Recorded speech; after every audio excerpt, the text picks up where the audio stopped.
Boa noite, irmãos. Bom estar aqui de novo. Vamos dar continuidade aos nossos estudos, nossa série de estudos lá nos 10 mandamentos. Estamos no 9º mandamento. Hoje vamos falar sobre o 9º mandamento, semana que vem já é o 10º. Então daqui a algumas semanas nós iniciamos a exposição de Atos. Tá? Vamos expor os 28 capítulos de Atos dos Apóstolos. Hoje nós vamos lá para Êxodo capítulo 20, versículo 16, para lermos o 9º mandamento.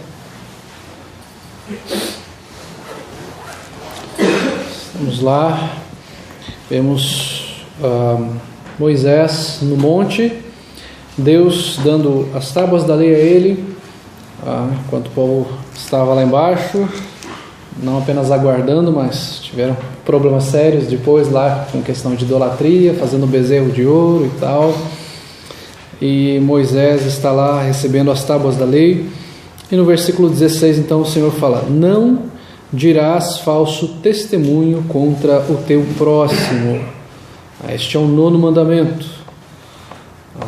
Então o Senhor nos orienta, nos ordena a não darmos falso testemunho contra o próximo, porque o Senhor é o Deus da verdade, Ele ama a verdade. E nós vemos cada vez mais a verdade sendo atacada, o falso testemunho, dia após dia, na boca das pessoas. A língua causa muitas vezes prejuízos irreparáveis. Talvez boa parte de você já tenha ouvido aquela ilustração onde uma pessoa pega um saco cheio de penas e ela vai até uma alta montanha, e todo mundo sabe, se você vai a uma montanha, venta bastante lá em cima, ele solta aquelas penas e voa a pena para todo lado. E ele vai tentar juntar aquelas penas depois. E obviamente ele não vai conseguir juntar estas penas. A língua é da mesma forma. Você pode causar prejuízos irreparáveis com ela, de tal forma que você pode tentar consertar em algumas situações, aquilo não tem conserto mais. A língua tem um poder terrível para destruir, para humilhar, para denegrir a imagem de uma pessoa, para trazer falsas acusações. Não à toa a Bíblia coloca a maledicência, o falso testemunho como algo pecaminoso, porque ela ataca a verdade, porque ela é algo mentiroso, porque ela fere pessoas, porque ela traz prejuízos para uma pessoa, para uma família, para uma sociedade. No meio político é muito comum de nós vermos mentiras, não só no meio político, mas é que a gente vê todo dia. A gente ouve e fala: não acredito nisso.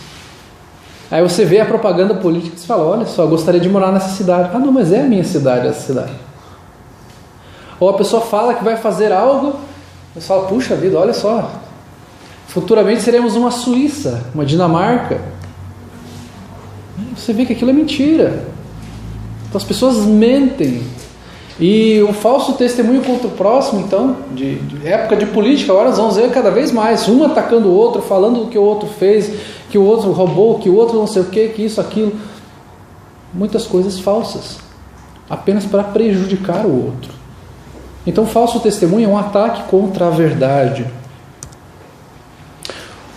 O padrão de Deus para você chegar a alguém e levar uma acusação contra uma pessoa está lá em Deuteronômio capítulo 19.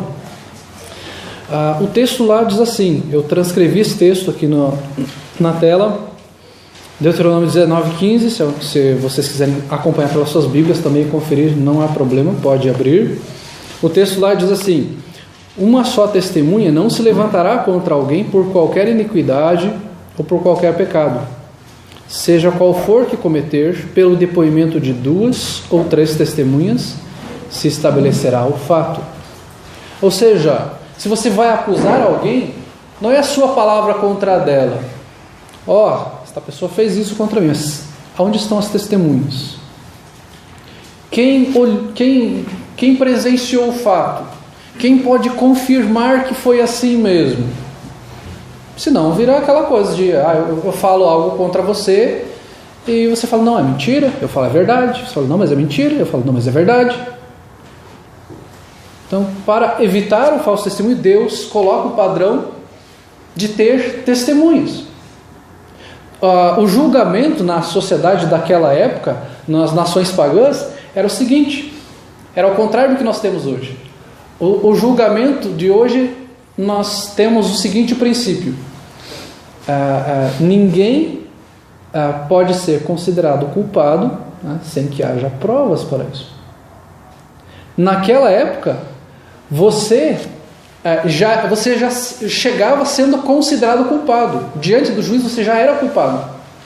Você tem que provar a sua inocência e até que se prove contrário, você é culpado. E o Senhor nos traz essa questão. Não é só alguém falar de você, não é só alguém te acusar. Cadê os testemunhos? Onde estão as provas, a comprovação disso? Porque senão é muito fácil. Eu chego e falo, ele matou, ele roubou, ele mentiu, então tem que ser punido. Mas é necessário uma comprovação, porque Deus valoriza a verdade. O nosso Deus é o Deus da verdade, não é o Deus do falso testemunho, não é o Deus da mentira. Nós cremos num Deus verdadeiro, que ama a verdade. Nós vemos que ao longo da história os cristãos, a imagem dos cristãos foi denegrida. Obviamente que teríamos inúmeras histórias aqui, eu separei apenas algumas. Os cristãos foram acusados de serem canibais, porque eles participavam do corpo e do sangue de Cristo, que é a Santa Ceia do Senhor. E as pessoas chegavam e falavam, eles são canibais, porque eles participam no negócio ali onde eles participam do corpo e do sangue, e eles comem corpos, eles são canibais. Sem saber, sem comprovar, apenas para prejudicar os cristãos, uma forma de perseguir os cristãos. E você chega e fala, são canibais, são selvagens, eles levam criancinhas lá, aquelas criancinhas defeituosas da época, eles pegam essas crianças para criar, mas o objetivo deles é levar para essas reuniões e fazerem canibalismo com elas. Cuidado com esse povo perigoso. Falso testemunho. Os cristãos eram acusados de serem imorais, porque a ceia do Senhor, o momento da ceia do Senhor ali, que havia uma refeição completa, também era chamado de festa do amor ágape. Eles falavam, olha só, aqueles cristãos se reúnem porque eles dizem que creem num Cristo, mas eles são iguais às outras religiões pagãs, porque eles se reúnem lá para terem as suas orgias sexuais, assim como as outras religiões pagãs, porque eles têm aquela reunião deles que tem a festa do amor. Então os cristãos eram acusados de serem imorais, apenas porque aquelas pessoas perseguiam o cristianismo. A Igreja Católica passou a acusar Lutero na época da Reforma, já depois dela, de que Lutero saiu da Igreja Católica porque ele queria casar.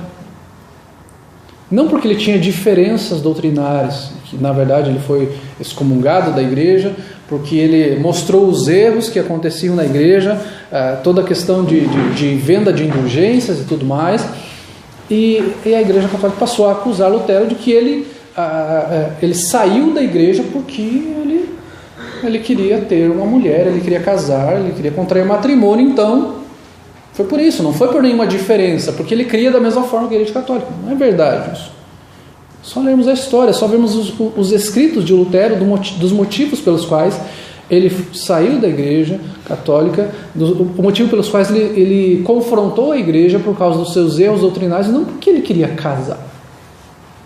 Realmente, ele casou, mas este não foi o motivo pelo qual ele saiu da igreja.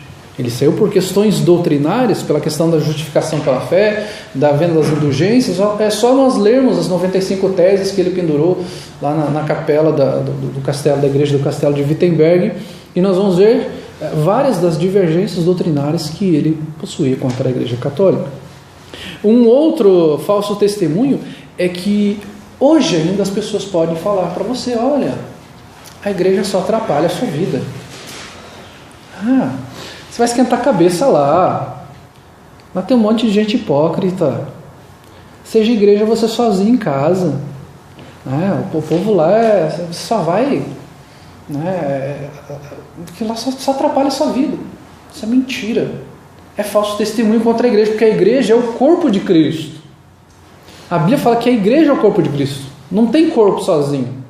Não tem um membro sozinho. Um olho andando lá pela casa. Um pezinho andando sozinho lá, saltitandinho, bonitinho. É corpo. Não tem como ser corpo sozinho. Não tem um membro só. Por isso que a Bíblia fala de corpo como diversos membros, como somos múltiplos, somos diferentes, mas fazemos parte de um só corpo. Eu vou ser só corpo sozinho, porque aí eu não esquento a cabeça, eu faço as minhas orações, eu entro lá no YouTube, pego uma pregação, eu entro lá no YouTube, também pego uns louvores dos vencedores por Cristo, eu pego lá alguns outros cantores, e aí eu faço minhas orações, e está tudo bem, eu sou igreja sozinho. Isso não é igreja. Você pode assistir pregações pela internet, você pode ouvir louvores pela internet, mas isso não é igreja. Igreja, nós participamos da ceia do Senhor juntos, nós disciplinamos na igreja, nós temos comunhão com os irmãos de Cristo, nós nos alegramos juntos, nós choramos juntos, isso é corpo, crescemos, isso é igreja. Então esse é um falso testemunho, uma mentira. E uma última aqui, só para nós exemplificarmos, vá na igreja, o pastor vai roubar teu dinheiro. Você fala muito disso? O pastor vai roubar teu dinheiro, não vai lá não. Se você olhar para os pastores da TV, primeiro que eles não são pastores, são lobos. São lobos e não pastores, são mercenários. Se você considerar como pastor, ok, você vai ser roubado mesmo. Se você for nessas igrejas, você vai ser roubado, você vai ser ludibriado. Eles vão tentar te enganar de alguma forma, você vai deixar o dinheiro lá sim, mas eles não são pastores, são lobos, são mercenários. Pastor não tira dinheiro de ninguém. Pastor está para pastorear a igreja, para falar de Jesus Cristo, para pregar o evangelho da graça de Deus, não para explorar ninguém. Se você está numa igreja onde você está se sentindo explorado, onde você está passando dificuldades, você fala, olha, eu estou dando, os meus recursos na igreja estão passando dificuldade e estão me cobrando cada vez mais. Confronte.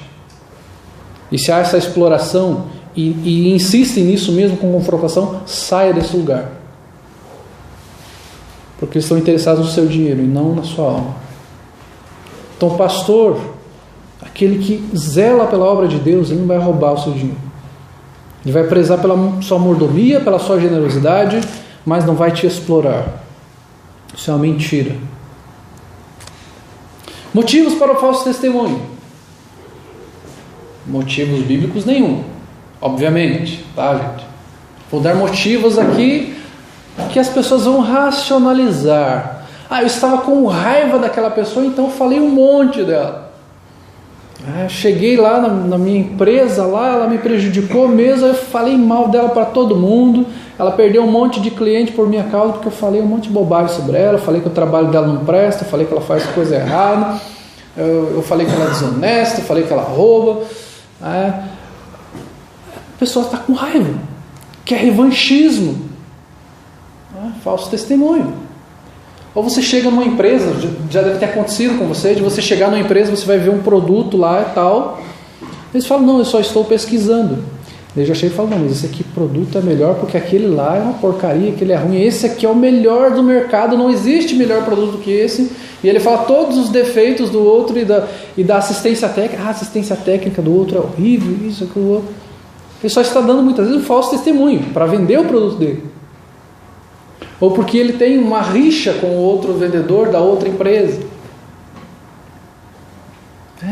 É aquela coisa, eu vou me vingar de alguém, então eu vou falar mal.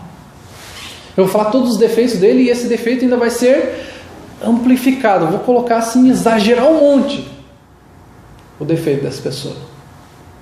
Mesmo filhos podem fazer isso com seus pais. De repente, conversar com seus amiguinhos e falar, meu pai não me deixa fazer nada, meu pai me agride, meu pai grita comigo. Às vezes é falso testemunho, só porque está brava com o pai, vai chegar e falar um monte de coisa do pai.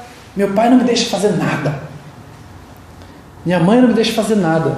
Não posso nem sair de casa, fico preso dentro de casa. Falso testemunho. Mentira. É inveja. Uma pessoa inveja outra pessoa, começa a falar mal. Nem é tão bonita assim. Sou mais bonito. Aí começa a falar mal da outra pessoa. Mas viu o que ela fez para ficar bonita desse jeito? Ficar bonita desse jeito? Mas viu o que essa pessoa fez para ter aquele carro, para ter aquela casa, para conseguir esse emprego? Não. Acho que ele não conseguiu pelos seus próprios méritos. Acho que fez alguma coisa por debaixo do pano, hein, gente? Acho que aí tem coisa, hein? Mas não é possível. Já conseguiu promoção? Conseguiu passar nesse concurso? Não é possível. Ela fez algum fraude, entrou com algum ponto escondido. Aí começa a denegrir a imagem da pessoa, dá falso testemunho. Por inveja. Porque se sente diminuído pelo sucesso da outra pessoa. Não, mas essa menina, esse menino está tirando uma nota muito boa. Deve estar colando. Deve estar fazendo alguma coisa por debaixo dos panos. Está colocando embaixo do braço, embaixo da camiseta aqui, cola. Acho que está colando, hein? Tirando uma nota muito boa. Tirando uma nota melhor que a minha. Ou para provar algo. Você fazer falso testemunho contra uma pessoa, você tenta provar algo a alguém. De você falar mal de alguém. Para você tentar provar que você é melhor do que aquela pessoa. Porque você é mais bem sucedido do que ela. Você vai denegrir a imagem de outra pessoa. Ou você, na escola, no seu trabalho, e isso pode acontecer, de um homem tentar provar a sua masculinidade. Isso acontece desde a adolescência, quando começa a tentar provar a sua masculinidade. Ele fala: olha, eu tive um relacionamento com aquela menina. De repente ele nem conversou com aquela menina. Coitadinha dela.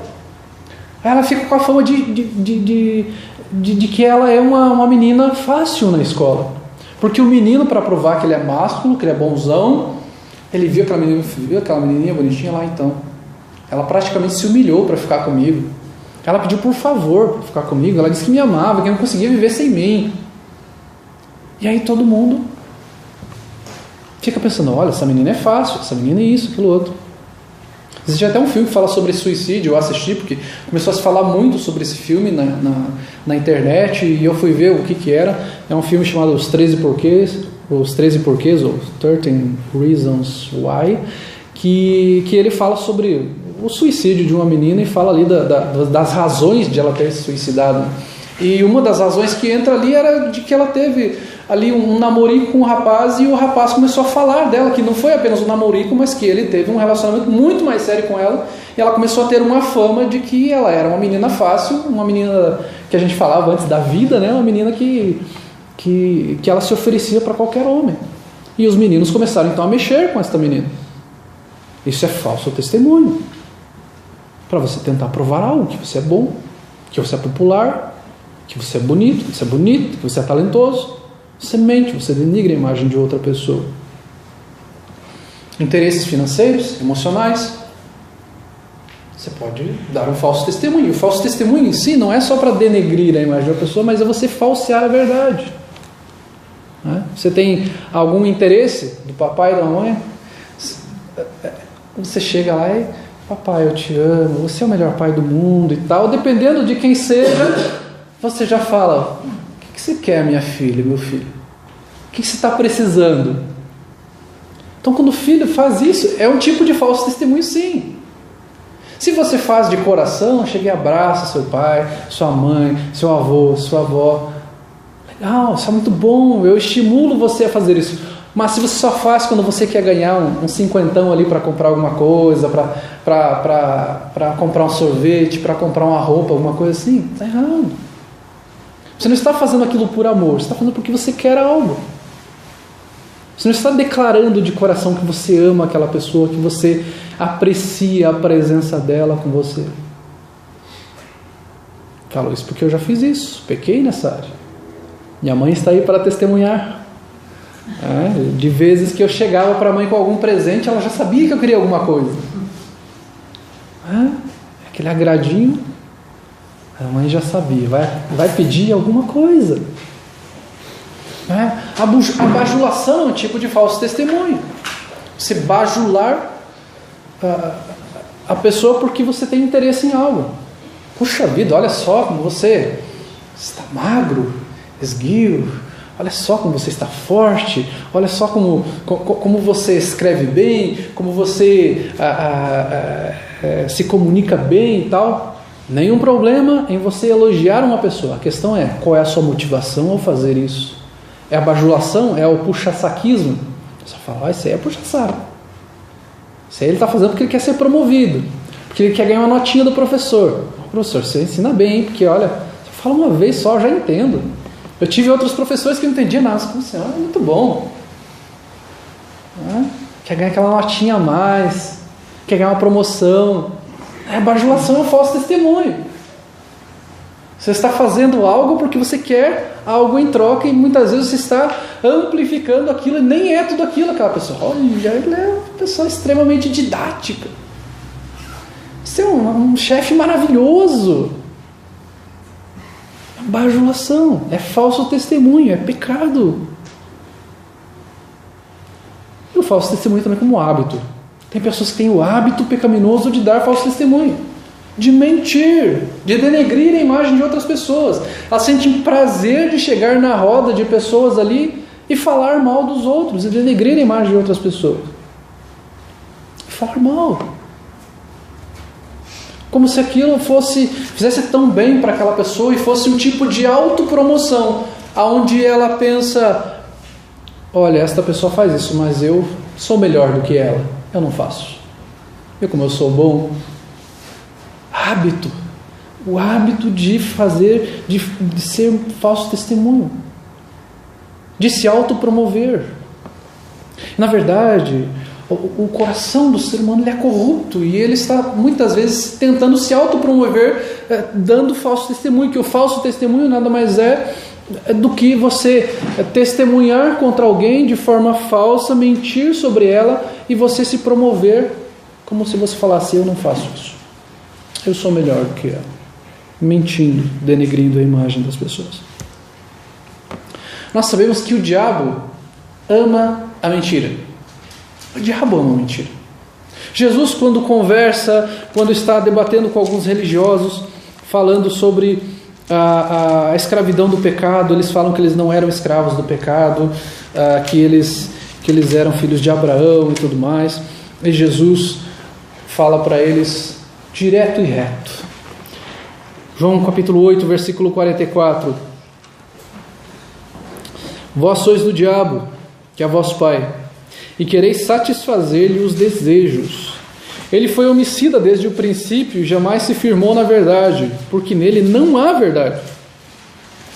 Quando ele profere mentira, fala do que lhe é próprio, porque é mentiroso e pai da mentira. A natureza de Satanás é mentir. A natureza do diabo é mentir, e todo aquele que não está em Cristo é filho do diabo, vive na mentira. Ou seja, o hábito de uma pessoa não cristã pode ser mentir, porque ele é um filho do diabo. Ele mente. A motivação dele é errada, a motivação dele é incorreta. As motivações para eles falarem as coisas não são as motivações para agradar a Deus, mas são para satisfazer os seus desejos. São mentiras, ou meias verdades, como alguns dizem. São mentiras, na verdade. Então Jesus fala que eles são filhos do diabo, eles não são filhos de Abraão. São, pela genealogia? Sim. Espiritualmente são filhos do diabo. Ele fala aqui que o diabo, não há verdade nele, só a mentira. Ele mente, quando ele profere mentira, fala do que lhe é próprio. Isso é próprio dele, a natureza do diabo é mentir. Mesmo quando ele cita as escrituras, ele mente. É só pegar o texto da tentação de Jesus, vocês vão ver o diabo distorcendo as escrituras. Ele mente, mente e mente. É isso que o diabo faz, ele ama a mentira. Ou seja, quando nós mentimos, quando nós damos falso testemunho, nós estamos nos identificando com o pai da mentira, que é Satanás, que é o diabo. Ele é mentiroso. E nós sabemos que isto é um hábito, um pecado, que nós temos desde a infância, que nós temos que cuidar dos nossos filhos, que eles podem fazer como os políticos, de negarem, como eles próprios dizem, negar peremptoriamente. Uma situação ali que você vê, é fato que esta criança fez isso, mas ela está negando. É fato que foi ela que quebrou este objeto. É fato que foi ela que tirou do lugar isso, mas ela mente. Ela nega. E é papel nosso pastorear, ensinar essas crianças de que a mentira faz parte do diabo, de que o falso testemunho, quando ela vir falar alguma coisa para a gente de outra pessoa, é errado, é pecaminoso. Isso é um desafio para todos nós. Isso é próprio de Satanás, do diabo. Ele é o pai da mentira, ele é mentiroso. Por outro lado, se Satanás, o diabo, ama a mentira, Deus ama a verdade. O Senhor, ele é antagônico ao diabo. Se o diabo ama a mentira, Deus ama a verdade. A palavra de Deus nos mostra como o Senhor ama a verdade. E toda a verdade é verdade de Deus. Tudo que nós temos como verdade, como absolutos, são verdades de Deus. João 8,32 fala que conhecereis a verdade e a verdade vos libertará. A verdade liberta, a mentira aprisiona. Quando você mente, quando você dá um falso testemunho contra outra pessoa, você fica preso naquilo porque você tem que sustentar aquela mentira, você fica preocupado se as pessoas vão descobrir aquela mentira que você contou sobre a outra pessoa. Mas a verdade liberta, a verdade cura, a verdade nos traz luz. O Senhor também nos fala em João capítulo 14, versículo 6, ele fala: eu sou o caminho e a verdade e a vida. Jesus se identifica com a verdade. Se o diabo é o pai da mentira, Jesus fala: eu sou a verdade. Eu sou a verdade. Nós podemos confiar nele. Nós devemos confiar na verdade, não na mentira, no falso testemunho. Jesus Cristo, quando orando ali no capítulo 17, versículo 17 de João, ele fala: santifica-os na verdade. A tua palavra é a verdade. A palavra de Deus é a verdade. O Senhor ama a verdade. O Senhor ama a luz. O Senhor ama as coisas as claras, a honestidade, o fato de falarmos aquilo que é verdadeiro, de não falsearmos, de não sermos hipócritas, de não falarmos pelas costas dos outros, de não aumentarmos uma situação para tirarmos proveito daquilo. E aí nós percebemos também, e talvez você já tenha sido prejudicado alguma vez por alguma coisa que alguém tenha falado de você. Eu já fui, e provavelmente muitos de vocês já foram, uns mais e outros menos, não é verdade? Jesus sofreu por causa disso também. Jesus sofreu de falso testemunho. As pessoas fizeram falso testemunho contra o nosso Senhor. As pessoas deram falso testemunho contra Jesus quando elas depreciaram o Senhor. Quando o Senhor está pregando ali, fazendo milagres na sua cidade, as pessoas, por inveja, aqueles homens que estão ali ao redor, depreciam quem é Jesus. E em Mateus capítulo 13, versículo 55, aqueles homens falam: não é este o filho do carpinteiro? Não se chama sua mãe Maria e seus irmãos Tiago, José, Simão e Judas? Não é esse aquele lá? O pai dele, o carpinteirozinho lá, os irmãos dele por aí. O texto fala que as pessoas se maravilhavam com o que ele estava falando, com a autoridade que ele estava falando, com tudo aquilo que Jesus estava fazendo, com a obra que ele fazia ali. E o texto fala que Jesus não fez muitas obras ali, muitos milagres e tal, porque o profeta não é bem visto no seu próprio lar, na sua própria cidade, porque eles depreciaram. Não, nada, filho do carpinteiro, os irmãozinhos dele andam por aí, quem é esse aí? A gente não tem essa mania de depreciar o que é mais próximo?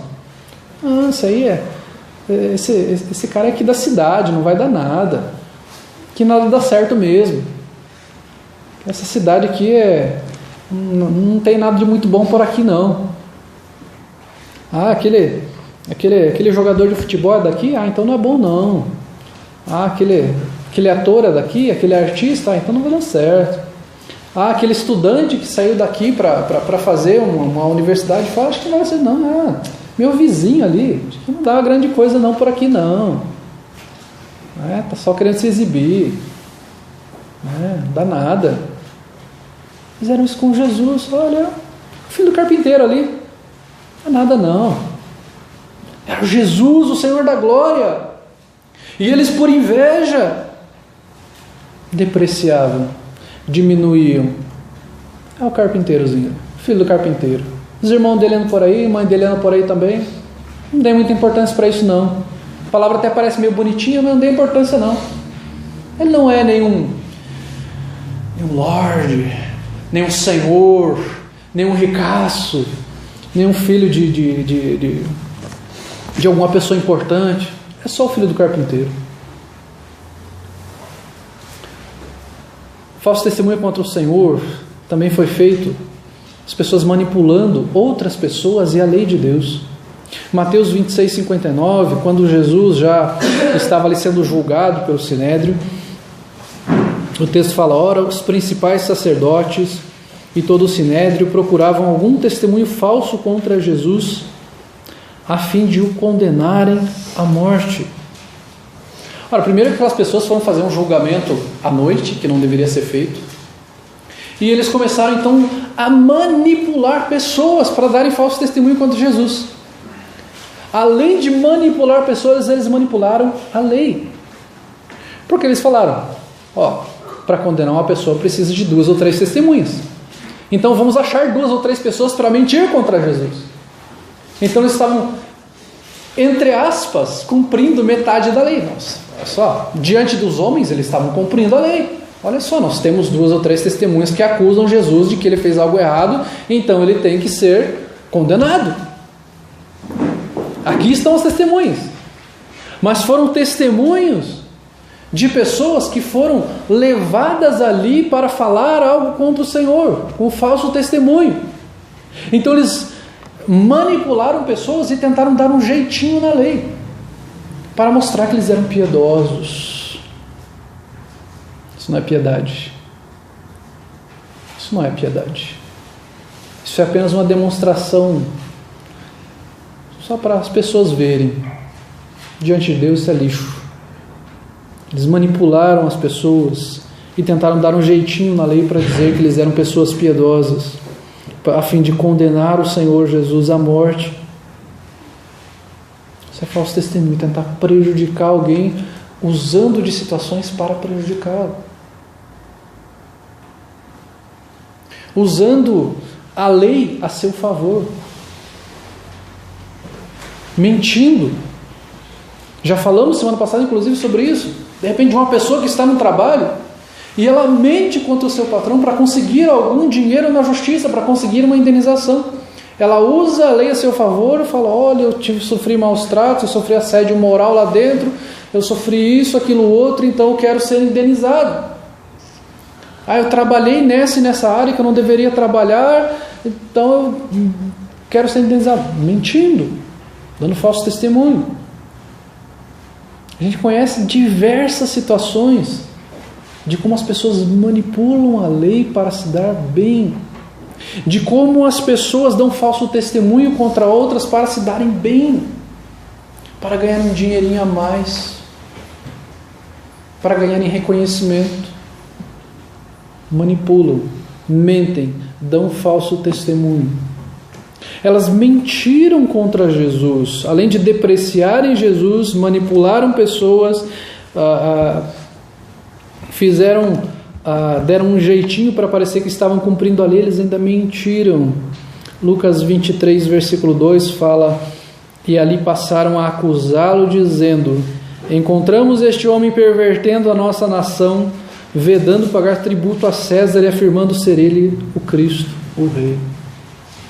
Eles mentiram contra Jesus. Jesus, quando foi cobrado o imposto dele, ele pagou o tributo. Quando eles chegaram a perguntar a Jesus: é lícito pagar tributo a César, imposto a César? Ele pede a moeda e fala: de quem é essa efígie? É de César. Então dai a César o que é de César e a Deus o que é de Deus. Ele falou que era o Cristo, o Rei? Sim. Verdade. Mas você introduz uma mentira no meio da verdade. E você manipula pessoas, você mente. Olha, ele está contra César. Ele está falando que não deve pagar tributo. Ainda um outro texto, Marcos capítulo 14, versículos 56 ao versículo 59. Este texto eu não transcrevi aqui. Marcos capítulo 14, versículos 56 ao 59, o texto lá nos diz assim: pois muitos testemunhavam falsamente contra Jesus, mas os depoimentos não eram coerentes. E levantando-se alguns, testificavam falsamente, dizendo: nós o ouvimos declarar: eu destruirei este santuário edificado por mãos humanas, e em 3 dias construirei outros, não por mãos humanas. Nem assim o testemunho deles era coerente. Então as pessoas tentavam. E elas tentavam achar um jeitinho de colocar Jesus numa situação difícil, de condenar Jesus. Então você vai arranjando jeitos para tentar condenar, dando falsos testemunhos, mentindo, manipulando. Foi assim que Jesus foi visto. Ele era odiado por esses homens. E eles manipularam pessoas para condenar Jesus, porque não havia nada contra Jesus, não havia nada para condená-lo. O próprio Pilatos fala isso. Não havia nenhum motivo, mas eles arranjaram um motivo. Eles fizeram um motivo. Eles falsearam. Eles fizeram falso testemunho, eles mentiram contra o Senhor da glória.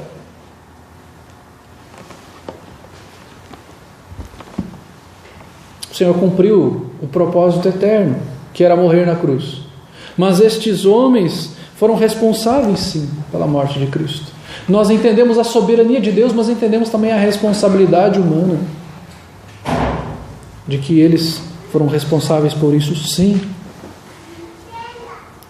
De como falsearam a verdade, de como foram falsos testemunhos contra o Senhor Jesus Cristo. Algumas aplicações para nós hoje. Comunicação direta, meus irmãos, é essencial. Se você tem algo contra uma pessoa, vai conversar com ela. As pessoas estão com dificuldades hoje, isso é terrível. Você conversa com uma pessoa, você tem um problema com ela, e o que a pessoa faz ao invés de vir conversar com você? Coloca um post no Facebook. Ora, isso é patético, irmãos. Patético. Você tem um problema com outra pessoa e você vai colocar um post no Facebook e não vai conversar com ela, e você vai aumentar o problema ainda mais. E você vai colocar alguma coisa no WhatsApp lá dando indiretas. Já passei por situações assim, onde eu estava conversando com pessoas e daqui a pouco ela começa a postar um monte de coisa no Facebook para me atacar. Comunicação direta. Vivemos nessa era da comunicação agora, de tantas redes sociais. Habitue-se a sentar e conversar com uma pessoa, olhando no rosto dela, não enviando só uma mensagenzinha por WhatsApp, conversando. Há um problema aqui, vamos conversar, vamos acertar esta questão. E eu não vou ficar jogando nas redes sociais para todo mundo ficar imaginando sobre que pessoa ela está falando isso. Ah, ela está falando isso porque ela está bronqueada com tal pessoa. Aí todo mundo começa a imaginar contra quem ela está falando. E começa a imaginar coisas. E começa a se aumentar aquilo. E as proporções começam a se tornar cada vez maiores. Chega uma hora que você não tem mais o que fazer, o estrago está feito. Você destrói a comunhão com uma pessoa. Você joga pessoas contra outras pessoas. Comunicação direta deve ser hábito, deve ser uma regra para todos nós, gente. Nós devemos prezar por isso. Se você tem um problema com o irmão, converse com ele. Sente. Isso é importante para você. É importante para outra pessoa. Não tente extravasar sua raiva prejudicando outra pessoa. Ame o seu próximo e zele pela sua reputação. Isso faz parte do amor ao próximo. A Bíblia não fala que é amar a Deus acima de todas as coisas e ao próximo como a si mesmo, que disso depende a lei e os profetas? Então ame o seu próximo, zele pela reputação dessa pessoa. Se eu fizer isso, eu vou estragar com a reputação dessa pessoa, eu vou fazer uma fama errada dessa pessoa, posso destruir a vida dessa pessoa. Essa pessoa pode ficar depressiva, pode ter problemas com a sua família, pode ter problemas no seu casamento por aquilo que eu estou falando.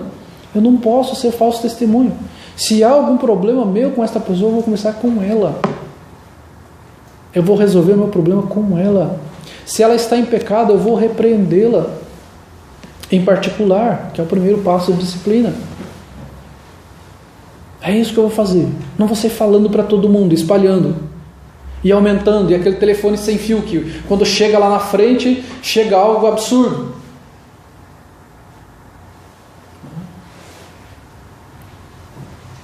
Ame o próximo. Não faça fofoca. Não aceite ficar ouvindo fofoca dos tem um babado novo aí. Tal pessoa me falou que não quero saber. Envolve a minha pessoa, tem algum problema comigo, então não quero saber. Se é fofoca, não quero saber.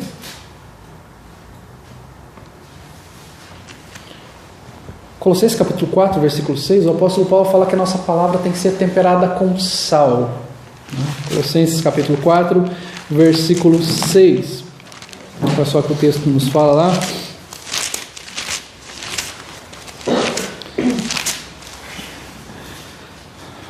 A vossa palavra seja sempre agradável, temperada com sal, para saberdes como deveis responder a cada um. Importante você ser agradável no seu falar. Não ser aquela pessoa azeda que briga com todo mundo, que fala um monte de asneira e tal. Você é temperado com sal. Existem momentos em que você vai precisar ser mais rigoroso nas suas palavras, como Jesus muitas vezes foi, mostrou a hipocrisia dos fariseus e falou: vocês são hipócritas. Vocês são filhos do diabo, como nós lemos o texto aqui agora.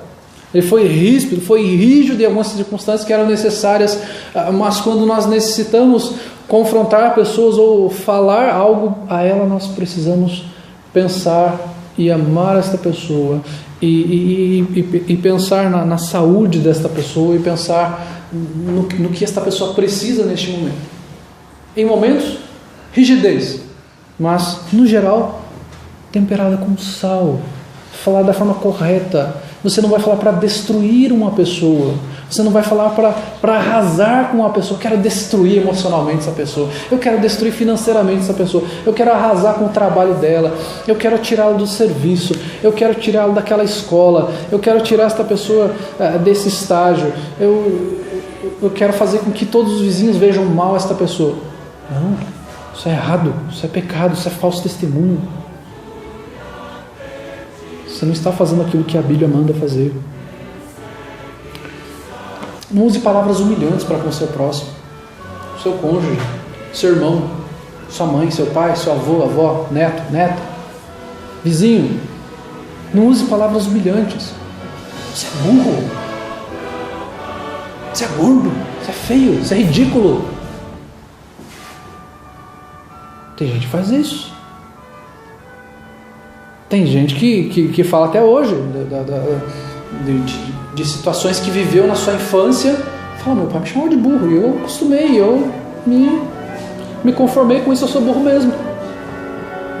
Tem gente que fala isso até hoje, na sua idade adulta já. O pai chegar e falar, não, você não vai aprender isso mesmo, você é burro. Isso é uma forma de falso testemunho. Pode você chegar para o seu cônjuge e falar, você é ridículo, você é feio, você é gordo, você é burro, você não sabe nada, você é incompetente. Errado. Não use palavras humilhantes. Com seu pai, a sua mãe. Honre seu pai e sua mãe. Não vai chegar a falar para o teu pai isso. E se chegar deve ser disciplinado. Não, pai. É verdade, filhos? Você vai usar de palavras verdadeiras, de palavras que são edificantes. Não usar palavras humilhantes para com o seu próximo. Isso pode causar problemas emocionais seríssimos para uma pessoa. Ela pode levar para a vida toda. E só o Senhor para restaurar isso. E nós estamos aqui pregando o Evangelho, mostrando que o Senhor restaura essas coisas. Se você passou por alguma dessas coisas, entenda que o Senhor restaura. Que o Senhor pode te dar o verdadeiro sentido para a vida e a capacitação para você perdoar a pessoa que fez isso contra você, e que o Senhor perdoou você se você se arrependeu disso que você fez contra alguém. Lute pela verdade. Não confrontar também é pecado. Se você vê alguém dando falso testemunho, você fala, não quero me envolver. Você está em pecado, você é cúmplice igual, tá? Você está vendo que é errado, você está vendo o pecado, não está confrontando. É pecado. Você está pecando igual. Você é cúmplice com o crime da outra pessoa. Crime, entre aspas, aqui, tá? É pecado. Se você vê algum crime sendo cometido e você não denuncia, você é cúmplice. Você é cúmplice. Se você vê alguma pessoa cometendo um pecado e não confronta, você é cúmplice. Lute pela verdade. Seja criterioso naquilo que os outros estão falando. Examine. Não acredite em tudo que os outros estão falando. Chega alguém lá no trabalho para você falar, falar sobre tal pessoa que aconteceu lá, é a nova notícia da cidade. O colega da escola lá fala, e vem outro e fala uma versão um pouco diferente de aumentar. Você fala, isso aqui não está me cheirando muito bem. Você tenha critério, não fique absorvendo tudo que os outros falam. Não, calma, gente. Examine, seja criterioso, não vai acreditar em tudo que os outros falam. Cuidado para não ser cúmplice de falso testemunho. Não busque vingança. Se alguém te prejudicou com falso testemunho, não busque vingança. Viva a verdade. Você não precisa ficar tentando provar nada para ninguém. Viva a verdade. Se eu fosse tentar provar tudo aquilo que falam contra mim, ou que falaram, graças a Deus nem falam tanto mais, eu não ia viver. Não ia viver. Porque o que as pessoas falam das nossas motivações, daquilo que a gente faz, você não vive. Você vai só ficar tentando provar que aquela pessoa está errada. Que aquela pessoa está errada. Viva a verdade. Traga à luz a verdade. Viva para o Senhor. Ame ao Senhor. Não tente suavizar a palavra. Um tipo de falso testemunho, nós também darmos falso testemunho do Senhor quando nós suavizamos a palavra, quando nós editamos a palavra e mostramos apenas um pouco sobre Deus e deixamos algo que nos parece que não é tão agradável sobre Deus para as pessoas não verem aquilo ali, que de repente elas não vão gostar muito de Deus se eu falar aquilo. Você dar falso testemunho contra Deus.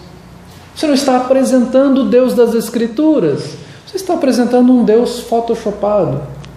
Um Deus que você criou. Um Deus agradável aos olhos de todo mundo. Um Deus que seja queridinho, popstar. Todo mundo vai gostar. Ele é agradável, ele é bonzinho. Vem aqui, que ele é legal. Você vai se sentir muito bem. As outras partes, algumas partes das Escrituras aqui eu vou deixar de lado, porque senão essa pessoa vai se escandalizar, ela vai ficar com medo de Deus, ela não vai querer mais vir para a igreja.